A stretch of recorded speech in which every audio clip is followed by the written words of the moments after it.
बेटी के कॉलेज जाने का नाम आते ही कुछ वालिदैन के दिलों में खौफ जाग जाता है, जैसे इल्म नहीं कोई गुनाह दरवाजे से अंदर आने वाला हो। को एजुकेशन का लफ्ज तो सुनते ही कानों पर हाथ रख लिए जाते हैं, निगाहों में शक और दिल में ये वहम बिठा लिया जाता है कि अब हमारी इज्जत खतरे में है। लेकिन जरा ठहर कर सोचिए, अगर बिगाड़ सिर्फ इदारों से होता है तो फिर चार दीवारी के अंदर बिगड़ने वाले किरदार कहाँ से आते हैं? और अगर किरदार मजबूत हो तो क्या कमजोर माहौल भी उसे हरा सकता है?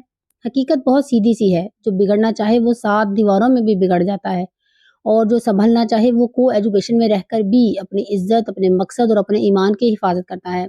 मसला कॉलेज नहीं, मसला यूनिवर्सिटी नहीं, मसला को एजुकेशन नहीं, बल्कि मसला हमारी सोच है और अपनी ही तरबियत पर हमारा अदम एतमाद है। बेटा हो तो शहर की बेहतरीन यूनिवर्सिटी, बड़ा कैंपस, आज़ाद फिजा, सब एक्सेप्टेबल है। लेकिन बेटी हो तो गली के कोने का इदारा, कमज़ोर तालीम और ये तसल्ली के बस घर में तो महफूज है। क्या वाकई महफूज है या हम सिर्फ अपनी जिम्मेदारी से बच रहे हैं? तालीम छीनकर हम बेटी को महफूज नहीं बनाते, हम उसे मोहताज बना देते हैं। ऐसी मोहताज जो कल जिंदगी के फैसले खुद नहीं कर पाती और हर मोड़ पर लोगों के रहमो करम पर होती है। याद रखिए, इज्जत कपड़ों या दीवारों में नहीं होती, इज्जत सोच में होती है, किरदार में होती है, और वो बचपन की तरबियत से बनती है।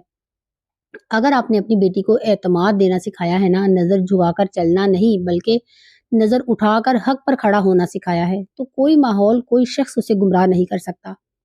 खौफ की बुनियाद पर फैसले सिर्फ आपके हाल को सुकून देते हैं, मुस्तकबिल को कमजोर कर देते हैं। तो खुद से एक सवाल जरूर कीजिए, क्या को एजुकेशन का खौफ वाकई मेरी बेटी के मुस्तकबिल से ज्यादा कीमती है, या मुझे अपनी ही तरबियत पर यकीन नहीं?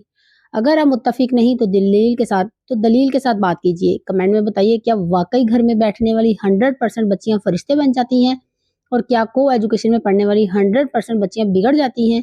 अगर ये वीडियो दिल को लगी हो तो इसे उन वालिदैन तक ज़रूर पहुंचाइए जो अनजाने में अपनी बेटियों के पर काट रहे हैं और एक कमज़ोर कल की बुनियाद रख रहे हैं। जज़ाकल्लाह खैर।